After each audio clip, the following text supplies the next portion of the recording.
Welcome to Mind Witchery. I'm your host, Natalie Miller, and I'm so glad you're here. Hello, my love. Okay, my little creative sabbatical continues, and so this is another rekindling. This episode is one of my earliest. This is a spell for self-replenishment, and the reason it was one of my earliest episodes is, I am sure, because this is one of my key concepts. I deeply, truly believe that in order to be the people we want to be, in order to do the things we want to do, we must have fuel. We must have fuel. We must have pleasure. We must have good vibes and lots of energy. And I think, interestingly, for lots of reasons, a puritanical cultural influence primary among them, what we often do is we think of deferring our pleasure until after the work is done. We say we will recharge after the battery is completely spent. Yeah? And so this spell, the spell for self-replenishment, turns that on its head and talks about a way that I find for me, for my clients, like practically challenges that dominant narrative and instead creates a way of beginning to do and to be from a fully charged, madly in love with life sort of place. All right, please enjoy and please practice this spell for self-replenishment.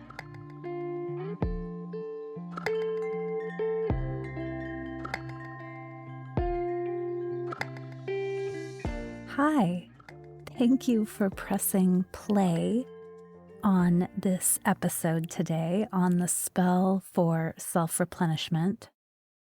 I'm so glad that you're here. And I want to begin actually by asking, how are you? Like, really? An answer that kind of goes deeper than the social pleasantries answer. I'm fine, I'm good, I'm busy. How are you? And if you, like your cell phone, had a little battery symbol, a little gauge by which I could see how fully charged you are or not, what would that show right now? What would your little battery gauge read?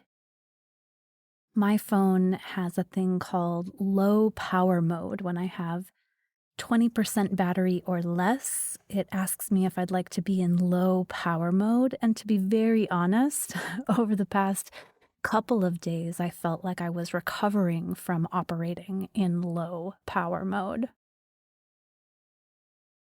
So for me, and hopefully for you, today's spell, the spell for self-replenishment, is right on time. So today's spell is a bit of a follow-up to last week's spell. I hope you listened to that one. It's called the spell for sustaining your growth, but don't worry, it's not a prerequisite or anything. That spell goes like this: to ask more from myself, I must give more to myself. Meaning, the more that I want to do, the more that I want to grow, the better I want to be, the more I'm going to need to take care of myself and rest.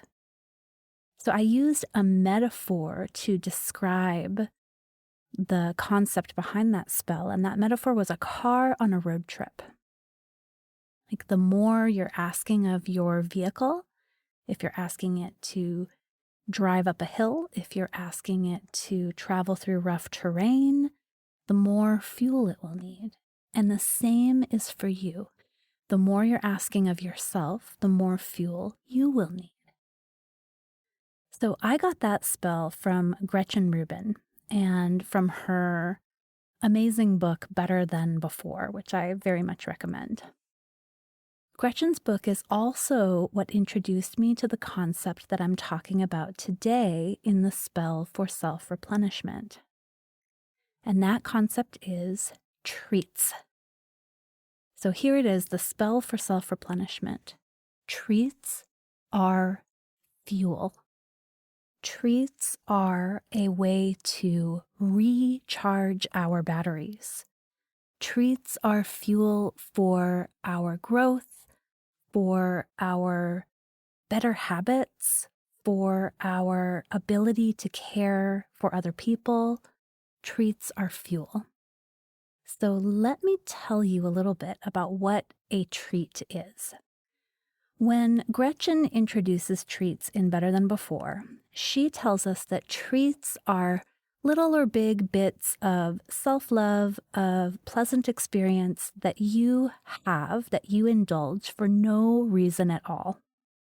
Get ready, my friend, because in this episode, I am going to give you a lot of examples of treats. I'm going to do this because I find that treats are sort of surprisingly difficult for people to come up with at first. We think of cliche treats like, oh, I'll get a mani-pedi, or I'll take a bath, or I need to go on a big vacation.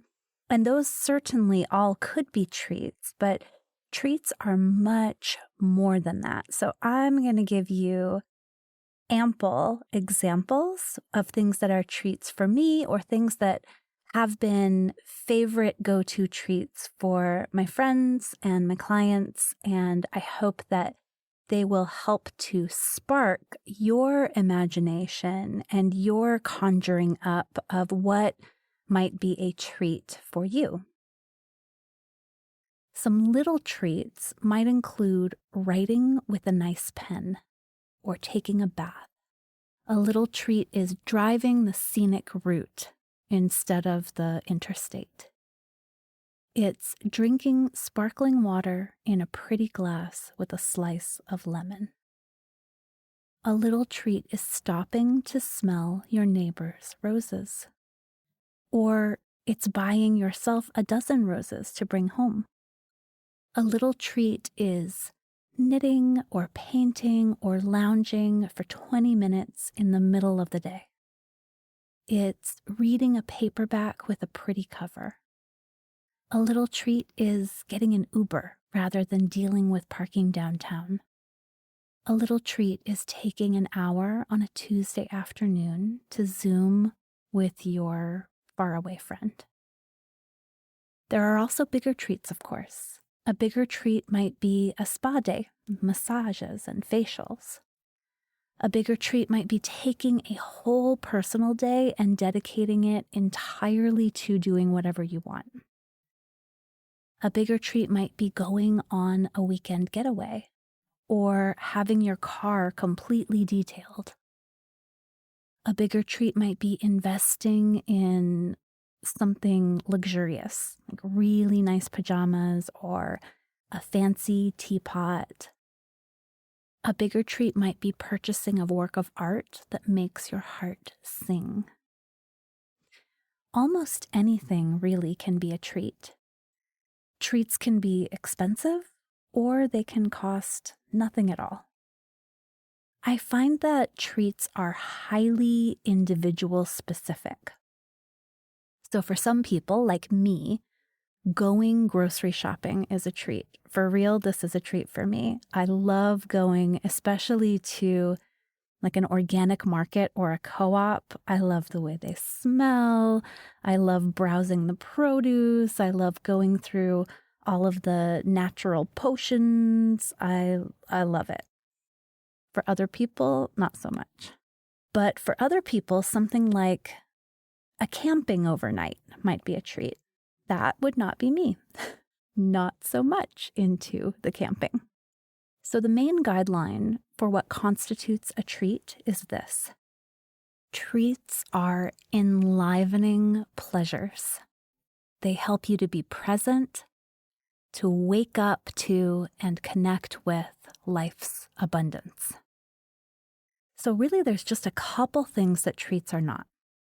Treats are not numbing agents.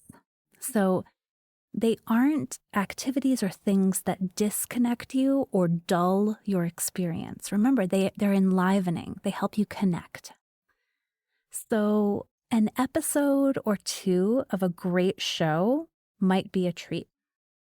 But a 4-hour binge of whatever is on HGTV might become more of a numbing experience.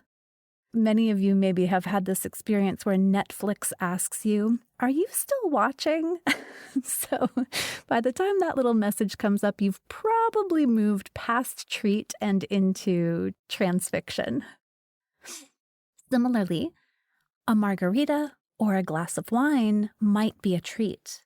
It might be tasty and fun, but a pitcher of margaritas or a bottle of wine probably makes for dulled experience, disconnected experience. Okay, so treats are not numbing. And so sometimes that's a quantity thing.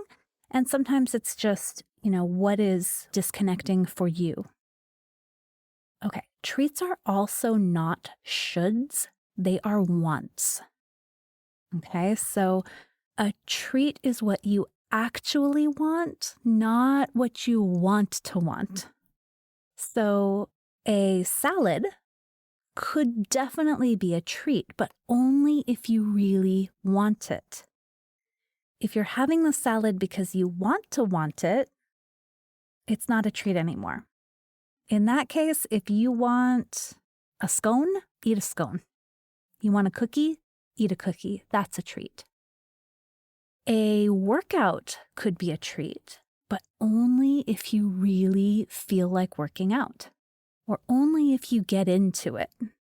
If you're pushing yourself through, if you really don't want to, it's not a treat. If you're like, what I really want to do is take a nap, but you know what? I like the idea of me as the person that goes to the gym. Treat yourself, take a nap, and then you will become the kind of person who has the energy to go to the gym. Okay, so treats are not shoulds. Treats are wants. One more thing. Treats are not rewards. This is something that Gretchen Rubin is really clear about in her book. You don't earn treats. Treats are just because.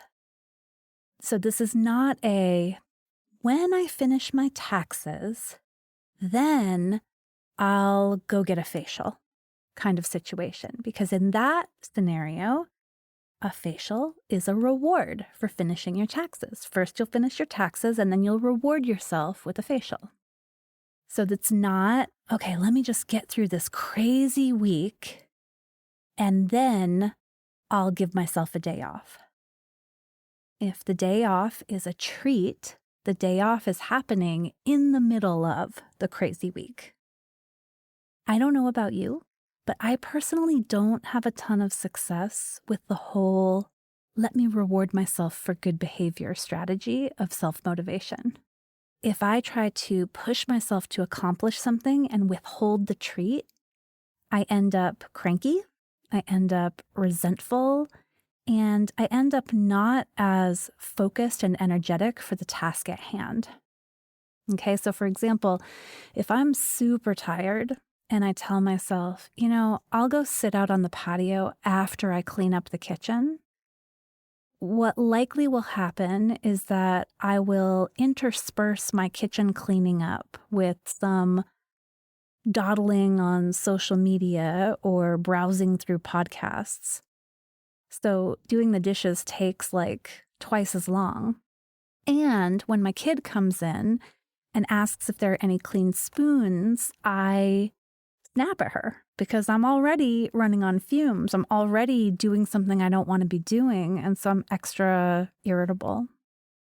The idea here is that I would go sit on the patio and just have a moment of resting, maybe digesting the dinner that I just ate, listening to the birds, enjoying the light of the sunset. I would do that.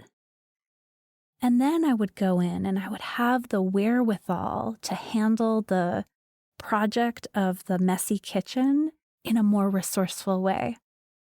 In fact, once I've got my wits about me, maybe there are all kinds of ways this kitchen could get clean. For example, maybe my family could help me do it rather than the one that came to mind in my exhausted place. Ugh, I have to clean the kitchen. Okay. Treats are fuel, not rewards. Treats don't come after you've expended energy. They precede expending energy.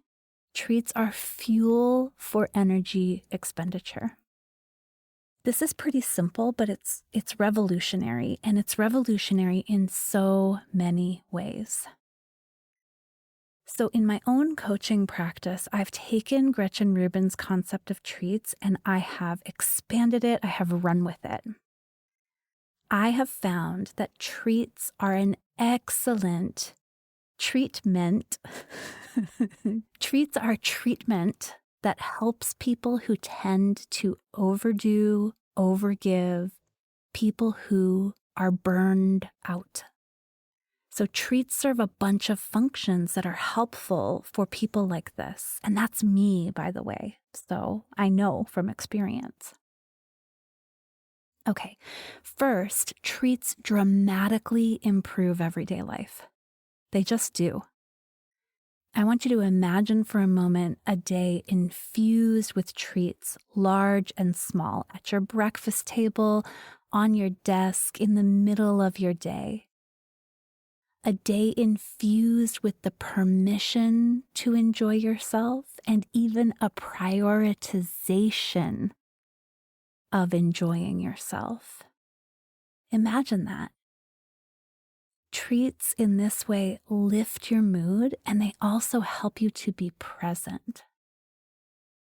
I think I've mentioned before on the show that right now my jungle of houseplants is a major treat fest for me. When I spend 20 minutes fussing over them, I'm checking out their growth, I'm turning them so that they can have even light exposure, I'm checking their water, I'm noticing new buds and blossoms and leaves. These are 20 minutes that I am really present. I'm engaged. I'm in my body. I'm present to my environment. I'm marveling at the miracle of life, and I am enjoying myself. Those are 20 minutes I'm not pushing. I'm not scrolling the socials. I'm not checking the email. I'm neither overworking nor numbing myself. I am enjoying living. That same effect can come from making myself a snack plate and eating it in my favorite chair. It could come from cuddling with my dog Kevin for 7 minutes. Kevin is a total treat. I mean, he's a rascal also, but he's a treat. So treats help us to come alive, to be in the present moment, and to enjoy our lives. When you try it, you will see, and I think be amazed, how enlivening and emboldening making yourself a plate of sliced strawberries can be.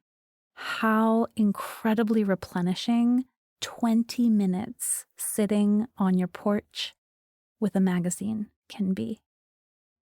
All right, so 2, treats tend to be really helpful for revealing the limiting beliefs and self-judgments that hold us back in bigger ways. Treats are great for this. As you begin practicing treating yourself, keep a gentle and compassionate ear toward what your inner voices have to say about you living in this way.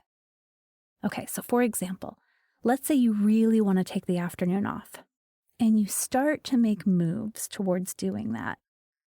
But then an inner voice pops up and is like, seriously? A whole afternoon off, like a Thursday, when you haven't even finished that project yet? This kind of laziness is why you will never make good money. So there it is, the limiting belief. My laziness is why I'll never make good money. If that belief is in there, I am sure it is not only inhibiting your afternoon off. I bet it's a fear that keeps you from taking your vacation time. I bet it's a fear that might even be keeping you from going for the kind of work that you really want to do in this world. So it's actually really good to get these beliefs up and out in the open.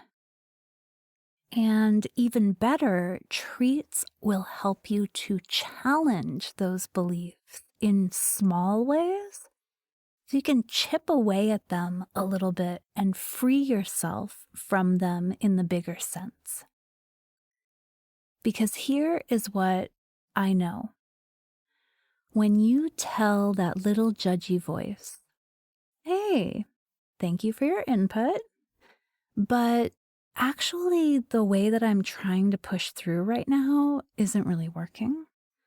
And this witch I know really believes that treats are going to give me the energy I need to finish the project. And I want to give that a try. You tell yourself, thank you, but I'm going to do this anyway. And you take the afternoon off. And then you show yourself that the treat of the afternoon did not actually lead to the collapse of your earning potential. In fact, I bet you will see the exact opposite, that taking the afternoon off enabled you to come back with more energy or have a moment actually to think through something that was problematic in the project. I bet you are going to see that the more you treat yourself, the more energy, the more life force, the more courage you have to step all the way into your earning potential. So treats will reveal your limiting beliefs, and they'll help you to challenge them in fairly low stakes ways that end up having fairly high stakes results. Okay, 3. Treats awaken your connection to desire. A couple episodes ago, I gave you a spell for getting unstuck. The spell for getting unstuck is asking yourself the question, what do I want to do? That's a simple question, but it's actually, as I say in that episode, not always so easy to answer. Our culture has taught us that desire is dangerous and destructive and bad and wrong. And so asking ourselves, what do I want to do? And then answering honestly, right? Not with what we want to want, but what we really do want. It's big and it's difficult for a lot of people. I have to tell you that it's really quite often that I come across a client who is so overextended, they're so depleted in their lives that they cannot even answer the question, what do you want? It's like, you know, when you get super, super, super hungry, like overly hungry, and then you're trying to figure out what to eat, and you're just like, I'm starving, but nothing even sounds good. It's like that. So treats will help you to reconnect to desire in a couple of ways. First, they're going to help you to replenish to the point where you can shift out of that desperate fight, flight, freeze mode and see your world more clearly. And then second, they will help you reconnect with desire itself. Kind of like with limiting beliefs, It'll help you to see that when you follow your desires, life does not, in fact, crumble around you. That when you do what you want, you go with what you want, you actually become more pleasant rather than hideously selfish. You become more patient and more able to go with the flow in life because you've opened up to the flow of your desire. All right, so 1, treats dramatically improve your everyday life.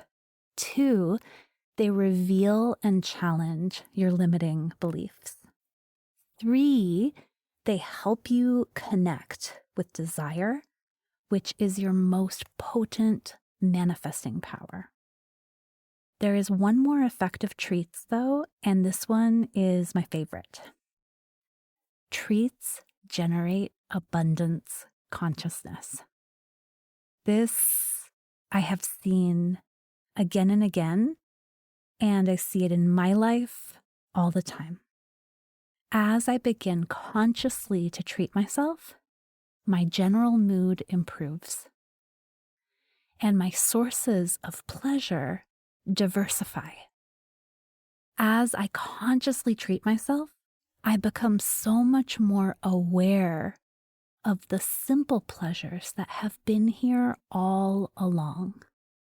My neighbor's beautiful flower garden, the miracle of how perfectly my favorite mug sits in my hand, the way that the light streams in through my favorite window and highlights the leaves of my favorite plants in the morning. The sound of my daughters laughing together. My clients often tell me that when they begin practicing treating themselves, it's almost like they wake up to the lives they already have and how good they already are. They realize my life is full of treats. I've just been too worn out to even notice. So when I treat myself, when I'm present, when I'm on purpose putting my attention and intention toward enjoying and appreciating my life, I get potent presence. I'm not as scattered. I'm not as frantic. I'm attentive. It's easier to focus. I'm not just going through the motions of life. I'm living.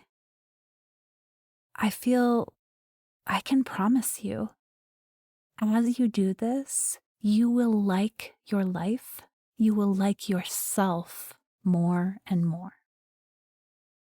All right, the spell for self-replenishment is treats are fuel. But this one, you've got to practice. The magic comes when you actually treat yourself. So let's review. What's a treat?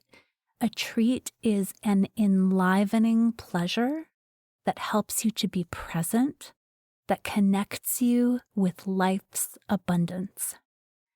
So they might be vibrant, they might be serene, they might be energizing, they might be restful. It depends on the vibe that you are craving. Treats are what you actually want in the moment. Not what you want to want, not what everyone else wants, what you want. Treats give you life by helping you to receive, to be present in the miracle of your life. So when do you treat yourself? All the time. All the time. You cannot overtreat. I really don't think that you can. Especially if you're following that guideline that treats are enlivening and not numbing. I find that for me, a good little kind of cue that I need a treat is when I start to feel myself disconnecting. You know, that kind of mindless reach for the smartphone and you're just like, let me open an app, any app. Let me just get on some social feed that I can scroll. that can totally be a cue to pause and ask, okay, what would be an excellent treat right now? Another great time to give yourself a treat is when you're having a really hard time being present.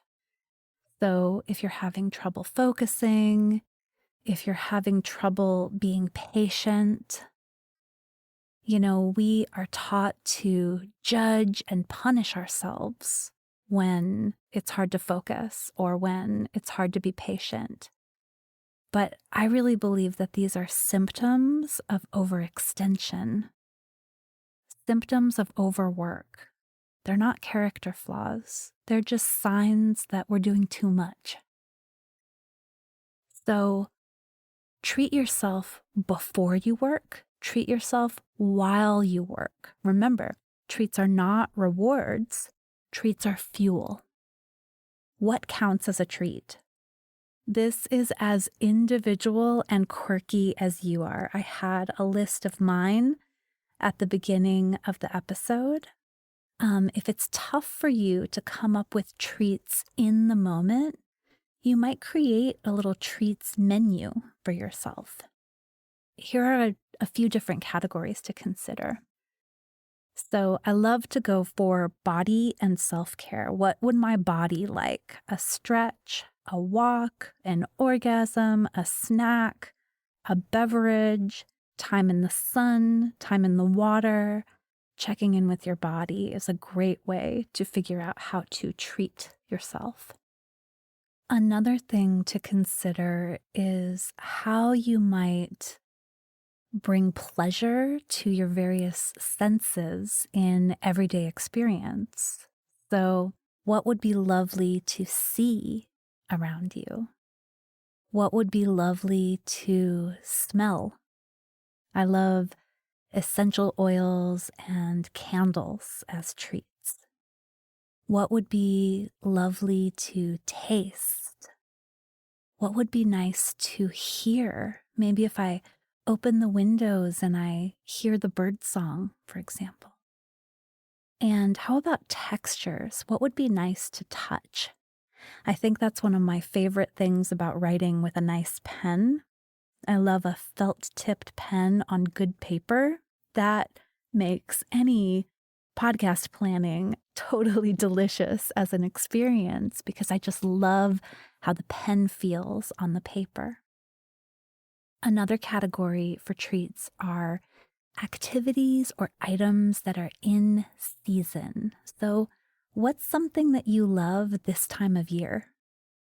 What's something that is in season right now? What's something that is specially available in this moment? Creativity is a huge treat over here for me. So, tools and time for creative self-expression, whatever that is for you. Maybe you love to bake, maybe like me, you love to tend plants or gardens, maybe you like to knit or sew or cross stitch, maybe you like to work with wood, maybe you love to dance or play an instrument. So, tools and time for creative self-expression are lovely treats. Literature, art, music, other people's creative self-expressions can be treats. I happen to love television. I love television. And watching a good show is such a treat for me. I do have to be careful because of the medium of television that it doesn't turn into kind of a sinking into the couch, deadening experience. So I know that in order to keep it treat-like, I need to ration it for myself, but it's totally a treat to watch a show. It might be a treat to share an experience with someone else. So some kind of together time that's really fun for you, where you're connecting in a way or over an activity that is nourishing for you, that's on your terms, that can totally be a treat as well. For me, I have to tell you more often than not, alone time is a treat. So I happen to have work that keeps me connecting with people very deeply. And so for me, sometimes disconnecting from people in order to connect with myself more deeply tends to be a treat. So those are just a couple of examples, but the engine of your desire is going to create so many more. And like I said, so many more specifically awesome for you kinds of treats. Not everyone loves a 1,000-piece jigsaw puzzle, but I think a 1,000-piece jigsaw puzzle is such a treat. It's highly individual what constitutes a treat and what doesn't, and for how long, right? It's determined by your own experience. If a treat is that which enlivens you, connects you to life's abundance, then a treat is going to be very specific to the moment. All right. I know that as you begin to treat yourself, as you believe treats are fuel and you start to play with them a little bit, you will be presented with all kinds of limiting beliefs. Remember, that's sort of something that treats do for us. They bring those up to the surface so that we can gently challenge them. So you may very well find yourself saying, I don't have time for this.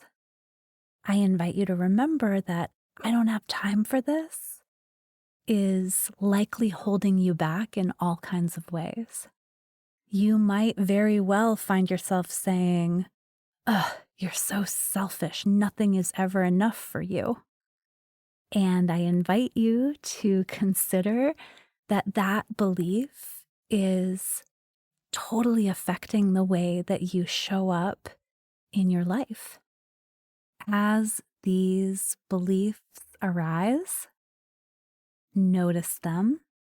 And it's kind of nice, right? You knew they were coming, and so here they are. Notice them. Hey, thanks. Let's see. Let's just try this practice and see what happens.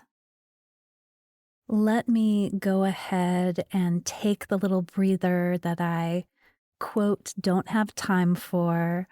Let me go ahead and buy the organic raspberries, even though I already bought the organic strawberries, and let me see what happens. Because what just might happen is that finally you have the energy to be the person that you're really always wanting to be. Okay, my friend, the spell for self-replenishment. Treats are fuel. I hope that you will start to treat yourself in ways big and small. And I know that when you do, you will be amazed.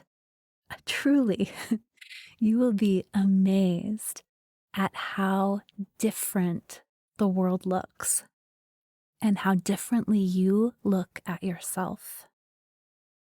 I would actually love to hear about how this one goes for you. For real, I would love to hear from you. So feel free to find me on the socials.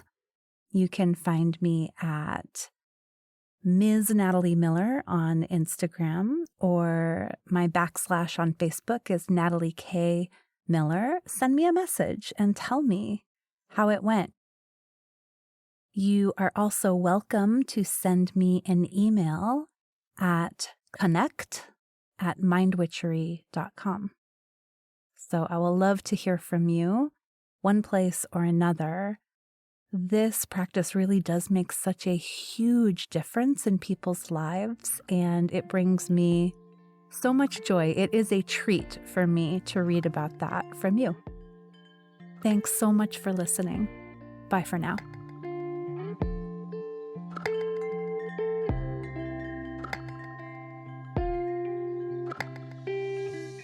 Thank you for listening to this episode of Mind Witchery. To catch all the magic I'm offering, please subscribe to the show.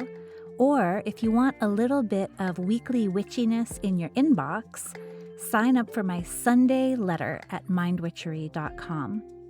If today's episode made you think of a friend or loved one, your sister, your neighbor, please tell them about it. We need more magic makers in this troubled world. Like all good things, this podcast is co-created by stellar people. Our music is by fabulous DJ, artist, and producer Shammy D. Our gorgeous art is by the sorcerers at New Moon Creative. Mind Witchery is produced in conjunction with Particulate Media, K.O. Myers, executive producer. And I am Natalie Miller. Till next time.